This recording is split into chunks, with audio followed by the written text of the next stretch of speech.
شوف هسي أنا وصلت نرفوه. Valve, the myth, the legend, the reason why PC gaming is so good. Half-Life is still a phenomenon to this day. Even though, most likely, young people didn't play it, they at least know it through the memes. Valve, it's high time you give us 3 already. Like so many people, Valve made my childhood. I'm talking playing Half-Life in cyber cafes, through LAN parties. It was a crazy time, believe me. The smell of sweat, tears and smoke, and air fresheners. People screaming at each other in a frenzy. It was crazy. You had to be there to experience the glory of shooting someone in the face, then leaning through your monitor and say, yeah, that was me. It was a different time. But here's the thing. There were several copies of Half-Life sold in my country, both legal and not so legal. I had the original Half-Life and also a very weird copy of Half-Life sold only in Algeria. This is a weird copy of Half-Life, and probably one of the main reasons why I love making mods and playing mods to this day. But before we start talking about it, do me a favor. Please, like, subscribe, and share.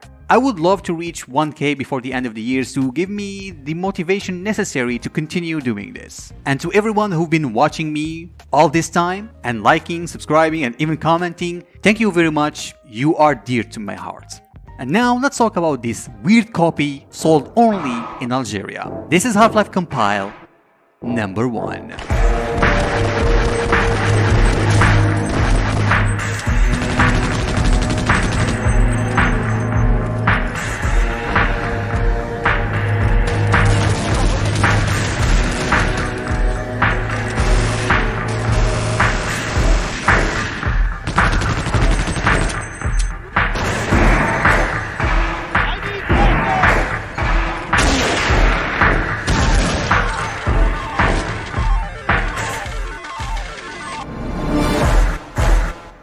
First, what happens when you insert the CD in your drive?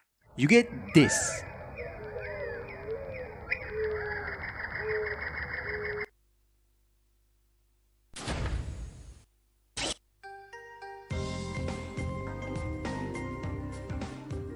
If you recognize this sound, that means you are an old school Algerian gamer. And if you recognize the soundtrack, you're an old school anime fan.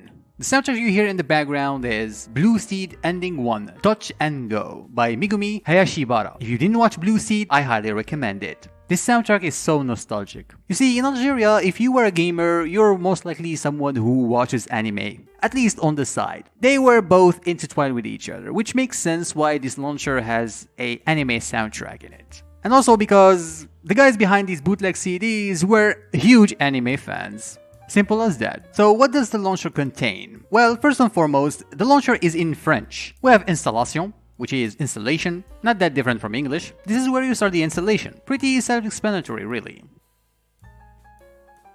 We have lieu, which means places.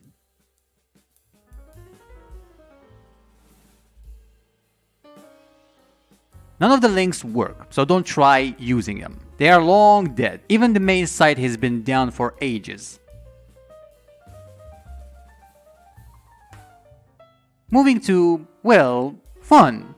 We have a cute image of Ayanami from Evangelion in French. In this section there is supposed to be an ad, not any ad, mostly ads from Nike. Yeah, you heard me right, ads from Nike in QuickTime. A QuickTime file is supposed to play here. I don't have it, but it's supposed to look like this. You may be wondering why? Why include ads from Nike? Well, it's because they were just fun to watch. Yeah, old ads from Nike were kinda cool. In an age where the internet wasn't really available to everyone in this country, I imagine that people were really excited for this section. So which ads did it play? If I remember correctly, I only saw 2. The basketball freestyle commercial and my favorite, Nike football short film, a little less conversation from Elvis Presley. The next section shows a list of games they have on their calendar. If I remember correctly, they used to update their calendar every time they release a CD. We have more information about the group, and that's pretty much it, really. This is so nostalgic for me. I wanted to show you the installation process. Sadly, I don't have the installation setup wizard anymore. It's a bummer, really.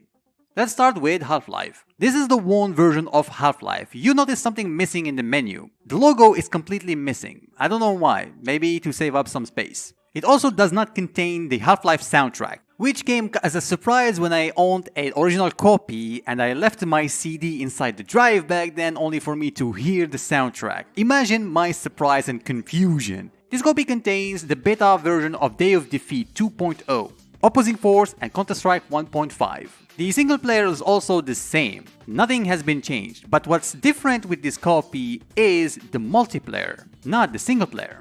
Although the Half-Life multiplayer has not been touched that much. Unlike Opposing Force and Counter-Strike 1.5, we'll get to that.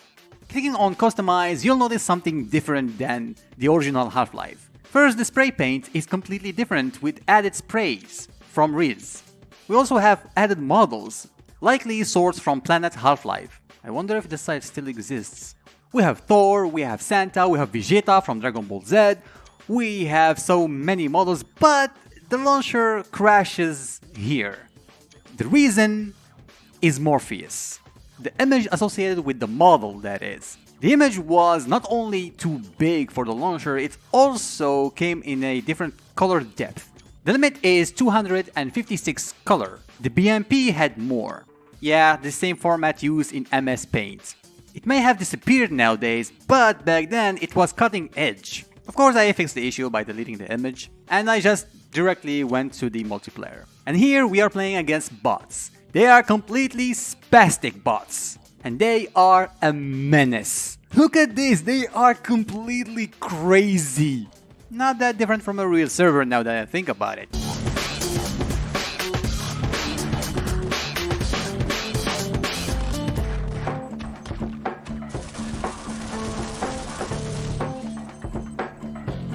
I love some of the names they gave them. Hamza Bzaf.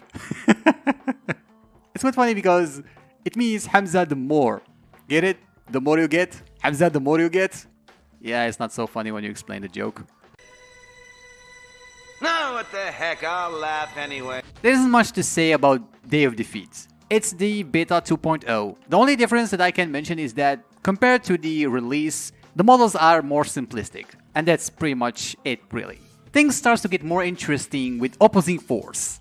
We have more models than Half-Life, and we are playing against HPP bots this time. They are smarter than para bots, and less spastics, that's for sure. Playing Opposing Force again is a lot of fun. I have so many good memories playing cyber cafes, and Opposing Force was my favorite. I wasn't just playing Opposing Force, I was styling. Knowing every corner, every secret, it was awesome. Yeah, I was pretty annoying.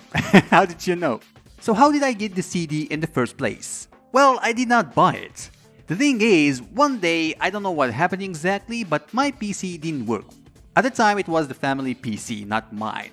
What happened was, I took the case to a nearby cyber cafe that also repaired PCs. And in the process of reinstalling Windows 98, yes, 98, even though it was 2003, the machine had Windows XP, we newly installed it, but it was quite broken and nobody in the family knew how to use it, so we wanted to go back to 98 in the meantime. I know what you're gonna ask. Why did you just install 98 by yourselves, since you clearly installed Windows XP? Here's the thing, 98 back then required a bootable disk in order to install. We didn't have that. The funny thing is, this cybercafe had a version of 98 that didn't require a bootable disk. I think it was Windows 98 SE, secondary edition, if I remember correctly. After installing 98, it took a while to install.